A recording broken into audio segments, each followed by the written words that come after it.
Đường Thất Kinh không phải là người. Chỉ cần Tập Tiểu Phong hạ lệnh là hắn ngoan ngoãn tuân theo. Hắn là một con chó làm theo ý chủ.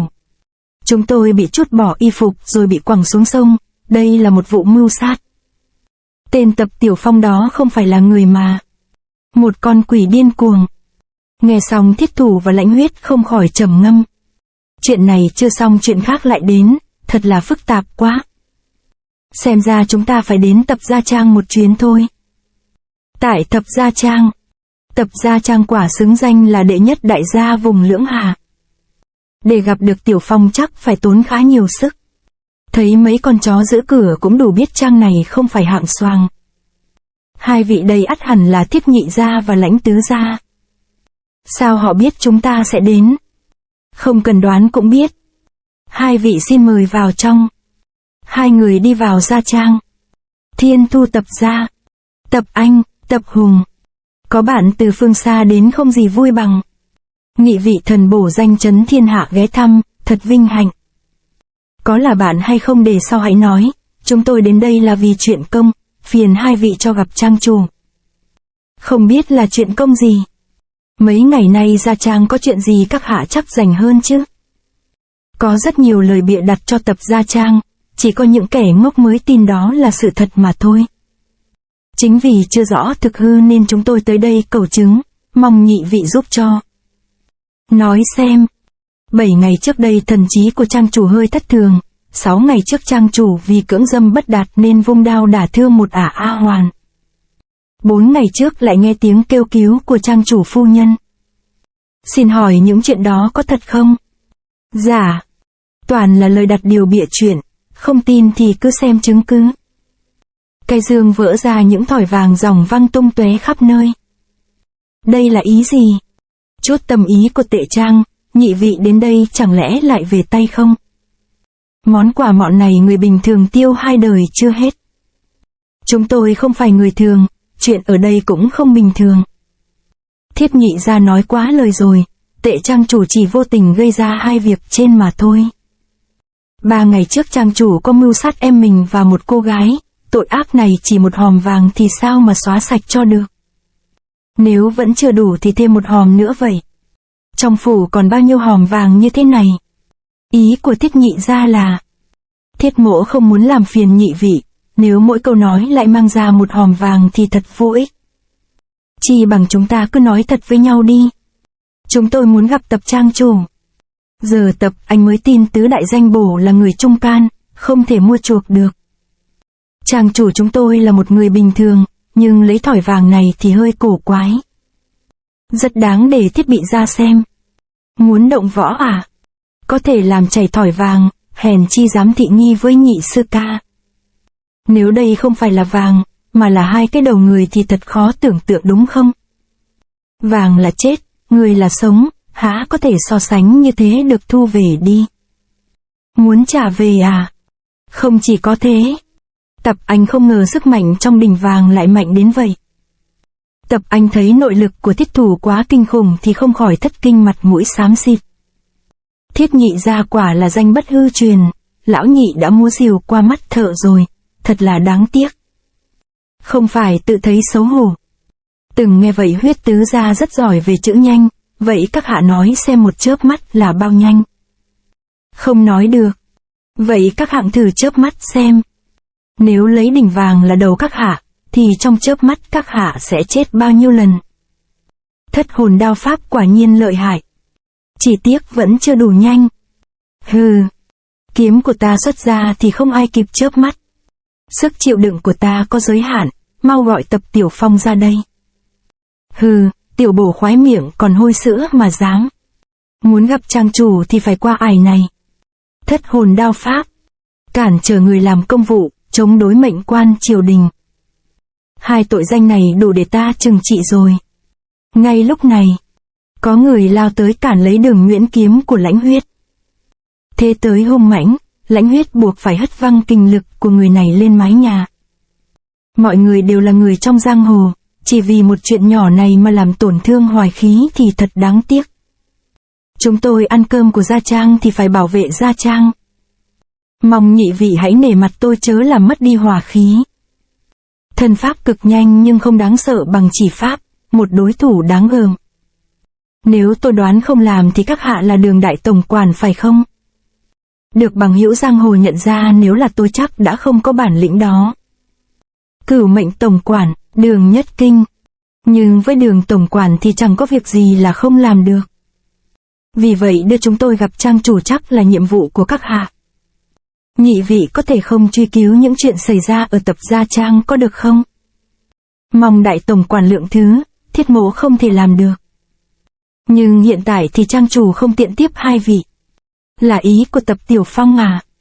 Không phải, đây là ý của tôi, vì hôm nay trang chủ không thể tiếp khách, dù hai vị có gặp ông ấy thì cũng không hỏi được gì đâu, kết quả là công cốc. Phèn đại tổng quản dẫn đường. Thôi được. Tập gia trang quả là một nơi vô cùng kỳ bí. Mùi không khí khiến người ta buồn nôn. Hai người đi đến một ngục thất. Nhà lao rất bẩn thỉu và có một người khiến người ta lợm giọng hơn. Một hán tử đang tận hưởng mùi vị trong nhà lao đó.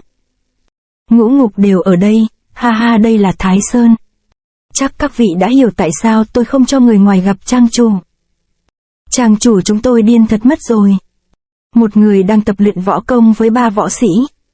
Ba người này dùng côn, đao, thương nhất loạt tấn công. Chưa đủ để bổn chấn chủ gãi ngứa. Viễn dương thần công. Nửa năm sau lại tiếp tục kiểm tra, mong rằng các ngươi sẽ buộc ta dốc toàn lực, lui ra đi. Cả ba người đều là cao thủ nhất đẳng vậy mà cũng không làm gì được người này, võ công người này có thể hơn cả nhị sư đệ. Trong trận Tây Môn Sơn Trang ỷ vân tỏa của Vô Tình đã bị mất, Lam Nguyên Sơn bèn cho người làm lại một cái mới cho chàng.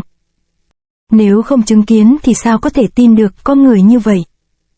Qua 3 ngày điều dưỡng, nội thương của Vô Tình đã khỏi nhưng thần sắc như có tâm sự. Hôm nay thần sắc của đại bộ đầu rất tốt, chỉ mong chiếc ghế này có thể làm vừa ý ngài.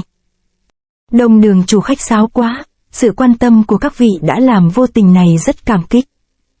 Tây Trấn Đông Đường chủ. Tây Trấn theo Lam Nguyên Sơn bao năm nay, lập nhiều công trạng nên địa vị chỉ sau trấn chủ Lam Nguyên Sơn. Là bằng hữu thì đừng nên quá khách sáo, hôm nay không biết đại bổ đầu đã suy nghĩ xong chưa? Ơn kiếm mạng không thể không báo đáp, nhưng chẳng lẽ không còn cách nào khác? Tiền Trung Y vẫn có thể giúp được mà. Nếu còn cách khác thì ai dám mạo hiểm tính mạng trấn chủ? Tiền Trung Y chỉ còn cách bổ đầu lật hết các điển tích mới mong tìm ra. Trấn chủ chỉ có thể chết, nhưng không thể biến thành một tên ma đầu điên cuồng làm mất hết thanh danh. Vì tu luyện Tốc Dương thần công mà tẩu hỏa nhập ma, cứ mỗi đêm trăng rằm là mất lý trí, sự trả giá này quả thực rất lớn. Chỉ có đại bộ đầu mới giúp được trấn chủ, xin hãy đại phát từ bi. Tình về lý thì tôi chẳng có lý do gì từ chối. Làm Nguyễn Sơn, hôm nay Vô Tình ta sẽ giết ngươi. Tập gia trang. Cảnh tượng trước mắt khiến Lãnh Huyết và Kiếp Thủ kinh ngạc. Hứ. Trang chủ. Điều thuyền rất thích ăn đường, Trương Phi Trương Thất, Đường Tam Tạng thật triển hiện kinh. Thuốc trong ẩm ta không muốn, vạn vật trong thiên hạ đều đáng giết, đường rộng thênh thang chỉ có mình ta. Nhìn thấy Tập trang chủ như vậy, ba người không khỏi cảm thán. Vừa rồi chúng tôi hơi làm khó, mong đợi tổng quản bỏ qua cho. Nhị vị chỉ vì chuyện công, có gì đáng trách đâu. Mà sao không thấy trang chủ phu nhân? Trang chủ phu nhân và tiểu thiếu gia đã mất tích rồi. 4 ngày trước trang chủ nổi cơn điên cầm kiếm chém tiểu thiếu gia, phu nhân vì bảo vệ con mình nên đã trốn ra ngoài, sau đó. Khi chúng tôi đến thì phu nhân đã trúng kiếm. Còn tiểu thiếu gia thì bị rơi xuống sông. Vì giới luật của Tập gia nên chắc tiểu thiếu gia không biết bơi, e rằng lành ít dữ nhiều. Phu nhân giờ đã rời khỏi Sơn Trang, hiện giờ chỉ còn em gái của trang chủ là Tập Mai Hồng. Vì sợ trang chủ hại luôn cả em mình nên chúng tôi đành nhốt trang chủ lại. Thiết Thủ và Lãnh Huyết đành phải rời khỏi Tập gia trang. Tập Tiếu Phong không điên. Hắn chỉ giả vờ điên. Vì Đường thất kinh. Đúng, ban nãy Tập Tiếu Phong có nói 6 câu, nếu ghép 6 từ cuối cùng lại thì Đường thất kinh muốn giết ta. Xem ra chuyện ở Tập gia trang không đơn giản. Tập Tiếu Phong cũng không đơn giản. Nhưng người có ứng phó nhất là Đường thất kinh, vì y không để lộ mưu đồ gì. Nhưng không biết người bán theo chúng ta có phải là địch không? Bị phát hiện rồi. Hai người đứng lại. Chẳng hay cô nương đang cầm vật gì thế? Đao. Cô nương có biết mình đang chĩa đao vào bổ khoái không? Khi bị uy hiếp để bảo vệ mình, chúng tôi đành phải khống chế đối thủ trước. Nếu là con trai thì chúng tôi sẽ điểm huyệt trước rồi còng tay hắn lại, bỏ vào nhà lao chờ khi nào rảnh rỗi mới đem ra khảo vấn. Vậy tứ đại danh bổ phải sửa lại thành tứ đại tàn bạo mới đúng. Sao cô nương biết thân phận của chúng tôi? Suýt chút nữa thì quên Lãnh Huyết, vậy còn đối với phụ nữ thì sao? Tùy tình huống, nếu cô nương đó xinh đẹp như hoa thì chúng tôi chỉ mắng vài câu rồi thả, nếu xấu như Chư Bát Giới thì sao? Thì phải phạt vài ba cái tát. Đương nhiên với cô nương thì khác. Hừ, coi như ngươi có mắt. Như cô nương thì ít cũng 10 cái. Tiểu tử tóc xanh chán sống rồi hả? Sao đâm không trúng? Liên hoàn khoái đao rất ác liệt, nhưng không nhắm vào chỗ hiểm. Cô nương này tuy năng ngạnh nhưng không phải người xấu. Được rồi. Người dở yêu pháp gì thế, mau thả ra. Cô đùa đủ chưa Tập cô nương? Sao ngươi biết ta họ Tập? Tập Mai Hồng. Ta còn biết cô nương tên Mai Hồng. Các ngươi còn biết cả bói toán nữa cơ đấy. Tập cô nương lai lịch bất minh, tứ đệ mới nói khích cô nương để thăm dò cô nương mà thôi. Trẻ tuổi mà thất hồn đao pháp đã đạt đến hỏa hầu hiếm có. Các ngươi hùa vào bắt nạt ta, còn sỉ nhục ta nói ta không bằng Chư Bát Giới. Cô nương đừng khóc, tại ta, thực ra Tập cô nương đẹp như hoa. Mẫu đơn phù dung, đều không sánh được với cô. Chà, trước khi làm bổ khoái huynh là người trồng hoa à? Nàng cười thật đẹp. Tưởng như vậy là có thể bù đắp được vết thương lòng sao, đâu dễ. Lãnh Huyết bất cẩn với gái và cái kết ăn tát. Trong lúc này cả ba người đều kinh ngạc trước cái tát bất ngờ. Về võ công Lãnh Huyết vẫn hơn Mai Hồng rất nhiều, vậy mà lại không tránh được cái tát. Chính Lãnh Huyết cũng không rõ lúc đó như có một thứ ma lực khiến chàng không dễ gì tránh nó được. Chẳng hiểu phản ứng và xúc giác nhạy cảm của chàng đã biến đâu mất trong hoàn cảnh lúc đó. Hóa ra Quách Thu Phong là bạn cô nương. Hành tung của chúng ta là bí mật, nhưng Quách Thu Phong còn trẻ, cô nương lại đẹp như thế chả trách. Hai huynh danh chấn thiên hạ ta phải đánh giá xem thực hư như thế nào chứ. Nếu không phải vì đại tổng quản ngăn cản không cho ta gặp các huynh, thì ta đâu cần phải lén lút đi theo các huynh. Hóa ra cô nương đã để lộ tung tích nên Đường Thất Kinh mới kịp chuẩn bị. Nãy giờ huynh là người câm à? Bọn tôi đến đây. Thật là... Tập Thu Nhai và Tiểu Trấn còn sống vẫn là một bí mật, nhưng Quách Thu Phong lại kể cho cô nương ấy nghe, vậy họ có thâm tình gì với nhau? Nghĩ đến đây trong lòng Lãnh Huyết chợt dâng trào một cảm giác khó tả. Vừa lạ lẫm mà chàng chưa từng trải. Quách Thu Phong mau ra đây gặp 4 tiểu thư. Ô đại tiểu thư. Chà, sạch sẽ chỉnh tề quá, ta phục nhị tẩu ghê. Không phải. Nhị tẩu, Tập Thu Nhai đúng là may mắn. Cùng lúc đó cảm giác khó chịu cũng có trong lòng Thiết Thủ, nhưng chẳng biết rõ tại sao mình khó chịu, càng biết rõ là mình không có tư cách để có chịu. Nhưng Thiết Thủ đâu biết rằng Tiểu Chân không hề thích hai chữ nhị tẩu. Vì từ sau vụ mưu sát đáng sợ, nàng rất hận người nhà họ Tập, kể cả Tập Thu Nhai. Nhị tẩu, sao không thấy nhị ca? Chẳng phải người nhà tiểu thư đã đến đưa về Tập gia rồi sao? Hả? Thiết Thủ và Lãnh Huyết lập tức phóng đi. Theo Tiểu Chân, người đó quen với Tập Thu Nhai, nhưng Quách Thu Phong lại không biết, rốt cuộc là ai. Cái bẫy, may mà Quách Thu Phong cẩn thận bám theo, với võ công của huynh ấy thì đủ để chúng ta đuổi kịp. Từ xa truyền lại tiếng đánh nhau, hai người vội đi đến đó. Một luồng liệt kình từ trong rừng xông ra. Đường kiếm của Lãnh Huyết cắt nát côn trên tay người tới. Kiếm của Lãnh Huyết hung hãn chuẩn xác dứt khoát, kiếm hạ vô tình, có điều Lãnh Huyết không ngờ thanh kiếm chảm tiêu trừ ma của mình lại giết chết bằng hữu của mình. Quách Thu Phong sao lại như thế? Hai mắt Lam Nguyên Sơn đỏ ngầu trông rất đáng sợ. Khí hương tà đè ép vô tình. Làm chấn chủ tựa hồ như không nhận ra ta mà cả bản thân ông ta cũng quên mất. Lam Nguyên Sơn bây giờ chỉ còn lại tiếng gầm gừ của dã thú. Lúc này ngoài cảm giác mình là một dã thú khát máu, nước mắt y mọi vật đều là con mồi. Dã thú và con mồi vốn không có chỗ để đàm phán. Chẳng lẽ các hạ đã hết thuốc chữa, buộc phải dùng thủ đoạn tuyệt tình để báo đáp ơn cứu mạng? Khi ma niệm thôn tính Lam Nguyên Sơn nhân tính đều mất hết, tuyệt đối không được mềm lòng. Phải thăm dò thực hư trước. Phản ứng và tốc độ của Lam Nguyên Sơn vẫn không suy giảm. Phản ứng còn nhạy hơn bình thường. Đêm nay người bị tai họa chắc là ta. Nếu không tận mắt chứng kiến thì chẳng ai nghĩ sáng nay Lam Nguyên Sơn vẫn là người hào sảng. Trong nửa ngày đã biến thành một con thú điên mất hết nhân tính. Nửa ngày trước, đại bổ đầu hôm nay các hạ gặp ta là Lam Nguyên Sơn thật, nhưng khi trăng tròn ta sẽ là một người khác. Một người khác.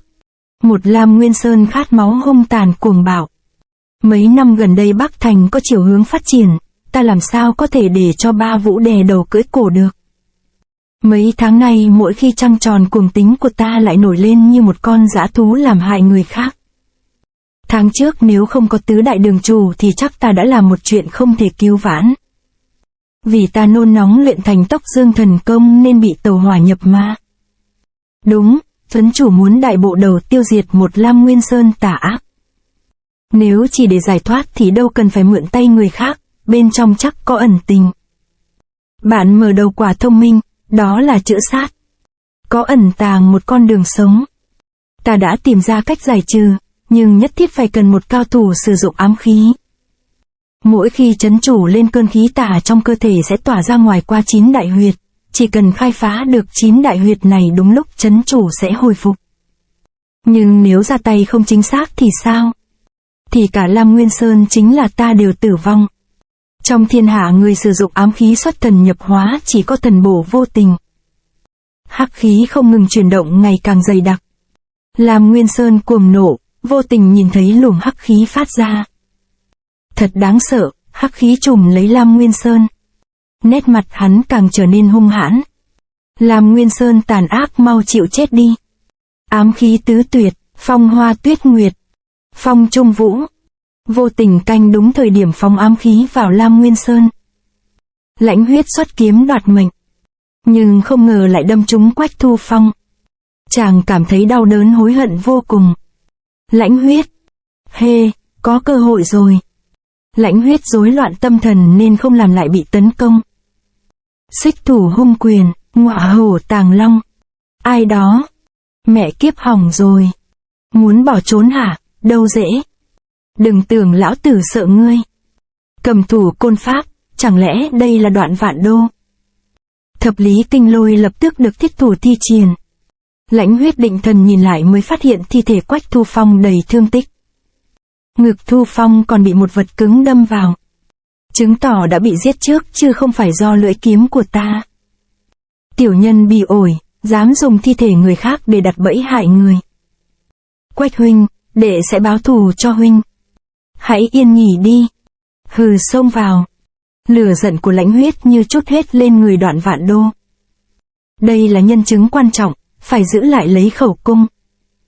Yên tâm, đệ không quên mình là bộ khoái đâu, chỉ phế tứ chi hắn thôi. Chỉ tiếc là hắn có thoát tội chết.